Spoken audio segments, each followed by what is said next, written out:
Price lot. ஒரு கிறிஸ்டினை தான் marriage பண்ணணுமா, மற்ற மதங்களுக்கு மேரேஜ் பண்ணக்கூடாதுன்றத பத்தி உங்களுக்கு புரியுற மாதிரியே சிம்பிளா சொல்றேங்க. ஏசு கிறிஸ்டின்ஸ் மட்டும் தான் மேரேஜ் பண்ணோம், மற்ற மதங்கள்ல இருக்கவங்கள மேரேஜ் பண்ணக்கூடாதுன்னு பைபிள்ல எந்த இடத்துலயும் சொல்லல. இன்னும் சொல்ல போனா ஏசு கிறிஸ்துவே கிறிஸ்துவ மதத்தை உருவாக்கல, மனுஷங்க தான் கிறிஸ்துவ மதத்தை உருவாக்குனாங்க. அப்ப நான் எந்த மதத்துல இருக்கிற பொண்ணோட மேரேஜ் பண்ணலாமா? ஆண்டவராகிய இயேசு கிறிஸ்து சொல்றாரு அந்நிய நோக்கத்தோடு உறவாடக்கூடாதுன்னு.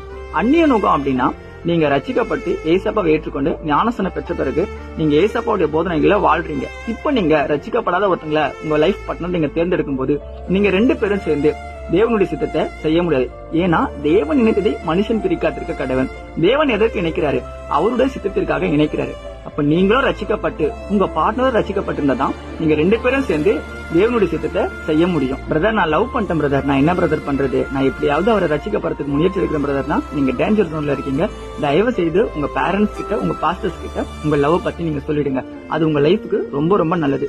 கடைசியா ஒரே ஒரு முக்கிய அறிவிப்பு, ஒரு பொண்ணு ஒரு பையனை மேரேஜ் பண்ணுங்க, ஒரு பையன் ஒரு பொண்ணை மேரேஜ் பண்ணுங்க. அது நம்ம சமுதாயத்துக்கு ரொம்ப நல்லது. God bless you.